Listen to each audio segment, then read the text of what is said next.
It's 35 years since Blade Runner was released, and we are now very close to 2019, its once futuristic setting. In this framework, the sequel seems a bit overdue, and the time of the sequel's action, 2049, not all that far away. The new movie, directed by Denis Villeneuve, goes out of its way to bypass the first impression and to insist on the second. The weather is still terrible torrential rain for much of the film, with some elegant snow now and then for scenic reasons. Los Angeles still looks like a crowded, rundown version of Tokyo. Coca-Cola is advertised, and Rick Deckard, played again by Harrison Ford, still drinks Johnny Walker Black Label, although it now comes in a fancy designer bottle. Replicants are on the loose, a lonely Blade Runner chases them, and is repeatedly and bloodily beaten up for his pains. The old metaphysical questions, what does it mean to be human and who cares, continue to hang in the sodden air, and the portentous dialogue has not aged well. I had forgotten that in the first film Rutger Hauer is Roy Batty, a charismatic and lethal replicant, encountering the director of the corporation that created him, says it's not an easy thing to meet your maker. But the interval between the two films has left its mark in interesting ways. They have strongly related themes, but pick up quite different aspects of them. The first film, we might say, was about mortality, the 4-year lifespan that was built into the design of replicants as a fail-safe device to protect humans against these superior products. They would become dangerous, the argument went, once they had time to develop emotions, and would no longer serve as impeccably programmed slaves in off-world colonies. This theme was memorably demonstrated in Batty's death scene. Sitting in the rain, having saved the life of the human who was trying to kill him, Batty regrets not his career of murder and revolt but the particular memories that will vanish irretrievably when his life is gone. They will be lost in time like tears in rain.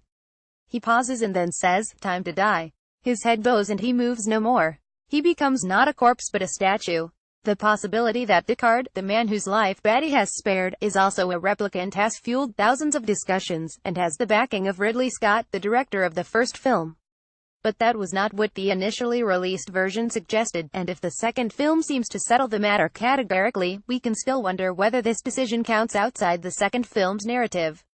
This hesitation also helps to make clear what it is the second film concentrates on: not mortality but posterity, and the supposed attraction of what is natural.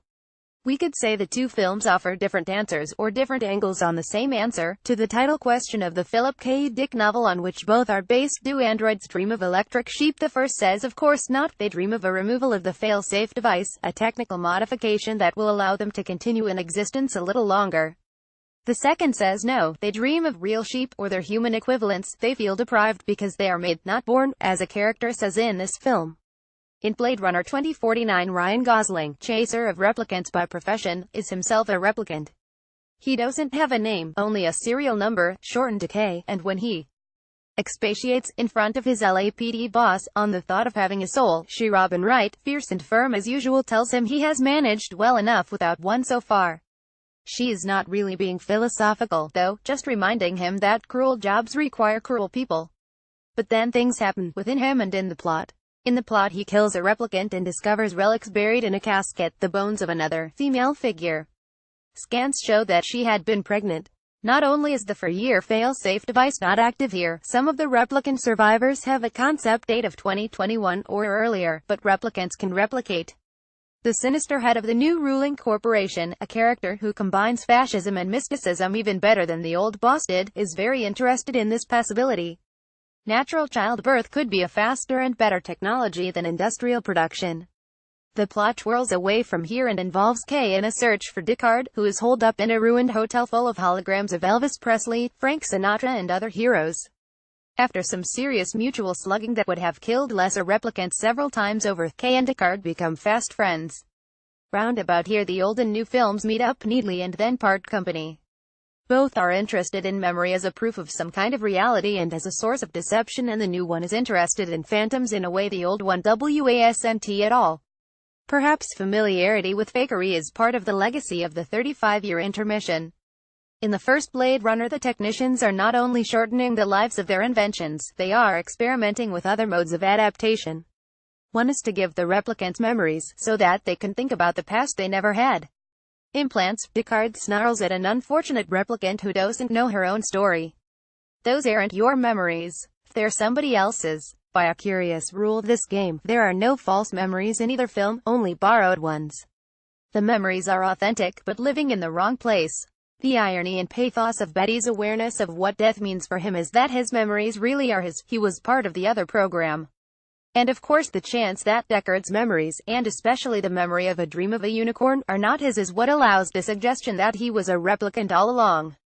When replicants replicate, the stakes change, and this plot turn gives rise to the new film's great set piece, a view of a municipal waste processing district where the only processes at work seem to be rot and ruin, and the apocalypse is pictured as a vast dump. Here among the rubbish and skeletal structures is a factory full of presumably replicant children being exploited and training for their future exploitation. The other set piece is a performance, not a place, and it runs throughout the film. It involves the corporation's evil enforcer, a female replicant called Love, played by Sylvia Hoeks. She looks like a genetically engineered Judy Garland hardened by years in Oz, and is the best kickboxer the movies have seen for quite a while. I was sorry to see her die, as of course she had to.